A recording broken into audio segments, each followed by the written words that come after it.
하나님께서 주신 말씀 마태복음 18장 32절에서 35절까지 한 절씩 교독하겠습니다. 이에 주인이 그를 불러다가 말하되 악한 종아 너가 빌기에 내가 내 빚을 전부 탕감하여 주었거늘 내가 너를 불쌍히 여김과 같이 너도 내 동료를 불쌍히 여김이 마땅하지 아니하냐 하고 주인이 노하여 그 빚을 다 갚도록 그를 옥졸들에게 넘기니라. 너희가 각각 마음으로부터 형제를 용서하지 아니하면 나의 하늘 아버지께서도 너희에게 이와 같이 하시리라.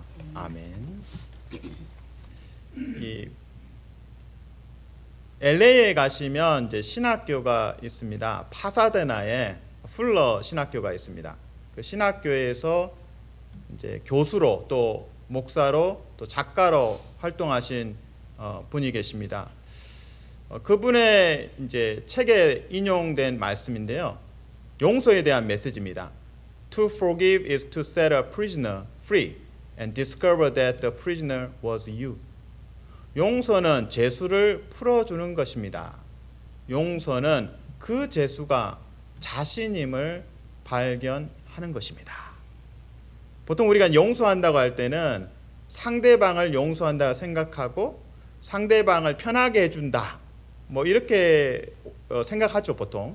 근데 사실은 내가 용서할 때 죄수가 풀려나는데 그 죄수가 사실은 나라는 것을 깨닫게 되는 것이 용서입니다. 오늘 메시지가 사실은 이 한 센텐스에 잘 요약이 됩니다. 자, 구체적으로 오늘 본문에 들어가서 비유의 내용을 잠깐 요약해 보겠습니다. 본문에서 1만 달란트 빚진 자가 나옵니다. 이 금액이 얼마나 큰지 한 나라가 1년 동안 벌어들이는 세금 징수액보다 더 많습니다. 다시 말해서 천문학적인 빚을 지고 있어서 갚을 길이 없다. 이걸 이제 수학적으로 계산할 필요가 없는 거예요. 그냥 한 나라가 세금 인컴 그것보다 더 많은 돈을 빚졌으니까 이거 누가 갚을 수 있겠습니까? 못 갚는다는 것을 이야기합니다. 그러나 주인이 그 채무자를 불쌍히 여겨서 없던 걸로 합니다. 탕감. 얼마나 기분이 좋습니까? 그래서 이 기분이 좋아진 사람이 나오다가 길에서 자신에게 소액, 작은 액수를 빚진 자를 만났습니다. 그리고 갑자기 이 탕감받은 자가 채권자가 된 거예요. 그리고 채무자를 만나가지고 목을 잡고 언제 갚을 거야? 지금 당장 안 갚으면 너 감옥에 가야 돼. 그래서 옥에 가두는 장면입니다. 그 상황을 듣고 주인이 듣게 된 거죠. 듣고 탕감받았던 사람 종을 부릅니다. 내가 너를 불쌍히 여겼는데 너도 타인을 불쌍히 여겨야 되지 않겠느냐? 빚 탕감했던 거 취소. 그리고 옥졸들에게 넘겨서 이제 고통을 받는 장면으로 비유가 끝납니다. 오늘 비유의 메시지는 무엇입니까? 용서받고 용서합니다. 용서받은 자는 용서합니다. 이 메시지를 담아내고 있습니다. 자, 근데 이 비유에서 오해를 할 수 있는 장면이 있습니다. 이야기 속에 등장하는 주인은 보통 이제 하나님과 연결이 됩니다. 근데 보통 내가 알고 있는 하나님은 친절하고 사랑이 많고 긍휼을 베푸시는 하나님이신데 이거 막 무서운 하나님으로 느껴지는 거예요. 이야기 속에 등장하는 그 주인은 막 빚 탕감 해줬다가 완악하네 하면서 불렀다가 혼내고 그리고 옥졸들에게 넘겨서 고통받게 하는 그 주인과 친절한 하나님 매치가 안 되는 거예요. 비유는 한 가지 메시지만 전하는 겁니다. 그 주변의 이야기의 여러 가지 서술은 엑스트라예요. 요건 중요한 게 아니에요. 중요한 거 딱 하나만 전하는 거예요. 용서받았으면 용서해라. 이 메시지를 전달하기 위해서 비유의 여러 장치들이 쓰여진 겁니다. 그냥 엑스트라예요. 그리고 사실은 한 단계 더 들어가 보면 사실은 이 비유에서 종말의 장면, 종말에 결국에는 하나님께서 심판하신다라는 메시지도 어느 정도 담아내고 있습니다. 자, 그래서 이 비유를 보면서 하나님은 친절한 하나님인 줄 알았는데 이 무서운데? 이게 아니라 하나님 친절하신데 용서하면 용서받았으면 용서하라. 이 메시지를 아주 강조하는 거다라고 이제 이해하시면 되겠습니다. 자, 오늘 본문에서는 두 가지 헬라어 단어를 주목해서 보아야 합니다. 첫 번째 단어가 발로라는 헬라어 단어가 던지다라는 뜻입니다. 보통 우리가 이제 던지다는 야구공을 던지다도 있지만 쓰레기를 버리다, 쓰레기를 던지다 할 때는 뭡니까? 버리는 거예요. 던져 버리는 거예요. 나한테 돌아오면 안 되는 거예요. 쓰레기를 버렸는데 다시 내 집 앞에 와 있으면 큰일 나죠. 아닙니다. 던지다는 정말 멀리 버려서 나하고 이제 결별하는 것입니다. 그래서 마태복음 18장 8절에 내 버리다, 영원한 불에 던져지는 것보다 나으니라. 무슨 말이냐면 손이나 발이나 눈이 나를 실족하게 하면, 범죄하게 하면 그것을 던져 버리고 찍어 버리고 천국에 들어가는 것이 낫다 할 때 이제 버리다라는 표현을 썼습니다. 오늘 본문의 18장 30절에도 버리다가 나옵니다. 던지다, 빛을 갚도록 옥에 가두거늘. 이 가두다라고 한글로 번역되어 있지만 영어로는 throw, 던지다가 되고 헬라어로는 발로가 됩니다. 탕감 받은 자가 소액을 빚진 자를 목을 붙잡고 언제 갚을 거야? 돈 없는데요. 안 돼. 너 옥에 가 있어 하면서 옥에 던져 넣는 장면이 발로입니다. 그래서 이 소액이라는 표현이라고 썼지만 사실은 이제 상대적 개념이죠. 그래서 수학적으로 계산하면 60만 분의 1을 빚진 자예요. 이렇게 비유하면 되겠습니다. 템파에 있는 모든 집을 다 팔아야 갚을 수 있는 금액을 빚진 자가 있는데 그걸 탕감받았어요. 그런데 집 한 채 빚진 자가 있는데 그 사람 앞에 가가지고 너 언제 갚을 거야? 이렇게 한 겁니다. 그만큼 이 상대적인 빚진 액수의 차이가 있다라는 것을 말씀을 드립니다. 자, 그래서 이게 던지다라는 단어가 의미하는 것은 용서하지 않는 행동. 오늘 본문에서 발로 던지다라는 단어가 용서하지 않는 것이구나 라고 연결하면 됩니다. 그래서 채무자를 옥에 가두는, 옥에 던져 넣는 행위입니다. 아까 설교 첫 마디 기억나시죠? 용서가 뭐라고요? 갇힌 자를 풀어주는 것이고 그 갇힌 자가 자신이었다는 것을 발견하는 것이 용서다. 나에게 채무자가 있는데, 빚진 자가 있는데 그를 옥에 가두면 누가 결국에는 갇힌다고요? 자신이 갇히는 거죠. 나에게 빚진 자를 옥에 가뒀더니 실제로 오늘 본문의 이야기에서 마지막에는 주인이 다시 불러가지고 너 탕감했던 거 안 돼. 사절 취소 갚아 하면서 옥졸들에게, 이 옥졸들이 잘하는 거 뭡니까? 주리를 트는 거예요. 고통을 주는 거예요. 채무자를 옥에 집어넣을 때 자신도 덩달아 같이 들어갑니다. 그래서 용서하지 않으면 삶이 감옥살이를 하는 겁니다. 자원해서. 이제 던지다라는 단어가 용서하지 않음과 연결되어서 감옥에 채무자를, 빚진 자를 감옥에 집어넣는, 던져버리는 행위와 연결을 했습니다. 이제 두 번째 핵심 단어가 용서하다라는 단어입니다. 바로 아피에미입니다. 아피에미가 용서하다, 탕감하다는 의미로 쓰였습니다.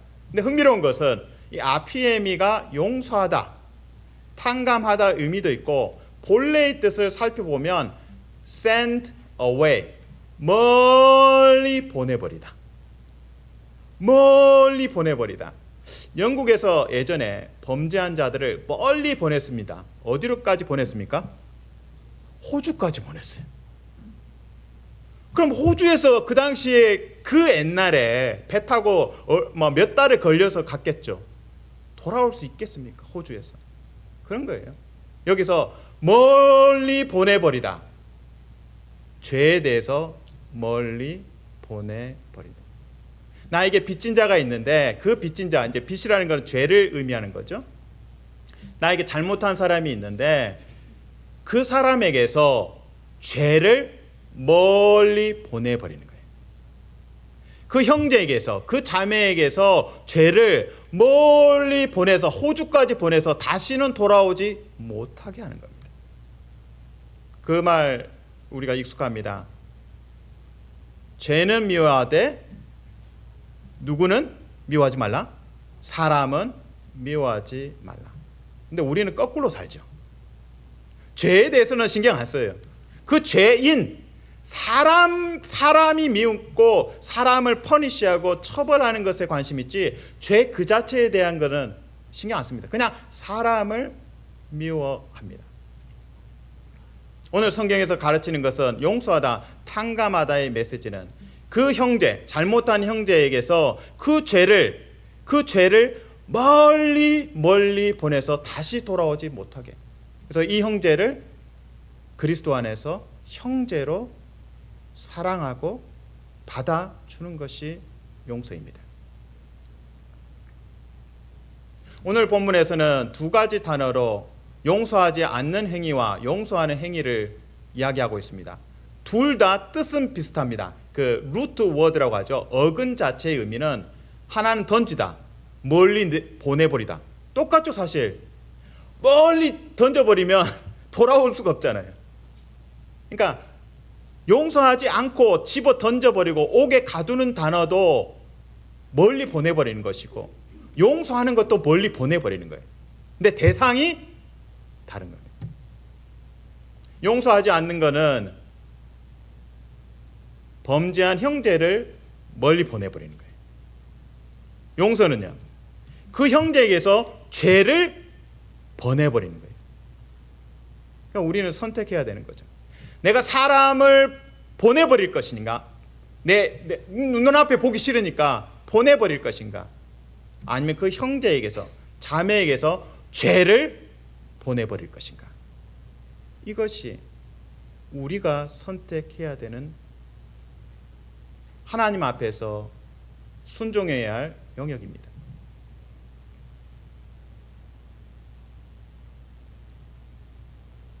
오늘 이 비유의 제목을 보통 이제 성경에서는 용서하지 않는 종, 보통 이제 이렇게 표현하고 있습니다.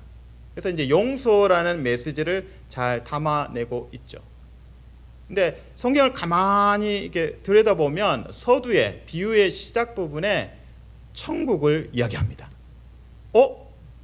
용서에 대한 비유인데 천국이 이야기된다고요? 제가 한번 그 말씀을 읽어 드리겠습니다. 마태복음 18장 23절입니다. 이 비유의 서두에 시작하면서 이렇게 시작됩니다. 예수님께서 말씀하십니다. 그러므로 천국은 그 종들과 결산하려 하던 어떤 임금과 같으니, 임금이라고 이야기했다가 주인으로 바뀝니다. 이것도 신기한 부분이죠. 다시 읽어드립니다. 18장 23절. 그러므로 천국은 그 종들과 결산하려 하던 어떤 임금과 같으니. 천국은 용서를 이야기하면서 천국을 설명합니다. 천국이 어떤 곳입니까? 용서받고 용서할 때 그곳이 천국입니다. 다시 말해서 용서받고 용서한다라는 것은 그 안에 죄가 있다라는 거죠. 그래서 교회 안에서 우리가 죄가 있고 범죄하고 그런 장면들이 있을 수 있습니다. 그러나 예수 그리스도로 말미암아 용서받고 용서하면 그곳이 천국이 될 줄로 믿으시기를 주님의 이름으로 축복합니다. 아멘. 오늘 저는 서두에서 그 신학 교수님의 그 말이 계속 머리에 남습니다. 그리고 오늘 본문 비유와 너무나 이렇게 매치가 잘 되고 있습니다. 용서는 감옥에 갇힌 자를 풀어주는 것입니다. 용서는 그 풀려난 죄수가 자신임을 발견하는 것입니다. 우리가 용서할 때까지 우리는 같이 수감 생활을 하는 것이고 지옥을 체험하는 것입니다. 사랑하는 성도 여러분, 축복합니다. 범죄한 형제를 멀리 보내버리는 것이 아니라 죄를 멀리 보내버리고 그 형제를 용서하며 사랑하는 복된 성도 되시기를 주님의 이름으로 축복합니다. 아멘. 근데 여기서 주의해야 될 것은 범죄한 형제가 I'm sorry, 제가 잘못했어요 라고 하는 것을 전제 조건으로 달고 있을까요? 아닙니다. 범죄한 형제가 회개하는 여부에 상관없이 용서하는 것입니다. 오늘 저는 설교를 마무리하면서 톨스토이의 단편 소설을 소개하고자 합니다. 제가 대학교 때 영어 클래스를 들었는데 그 교재에 이 단편 소설이 있었습니다.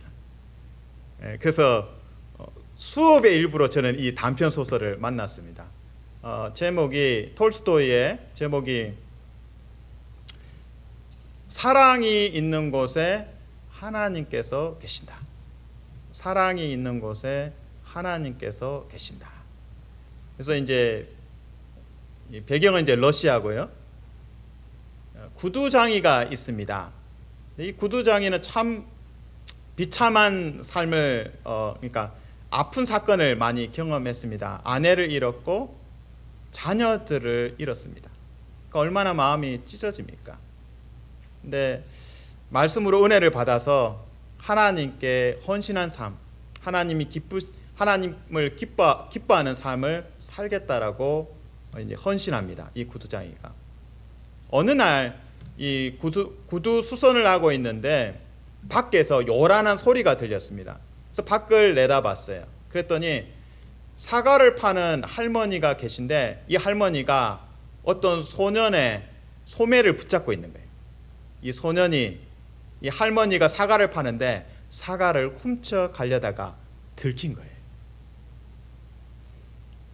처음에는 할머니가 소년의 소매를 붙잡았다가 그 다음에는 머리를 잡았어요. 그러니까 머리카락을 잡은 거죠. 장면이 위태롭죠. 그래서 주인공 구두장이는 바로 달려갑니다.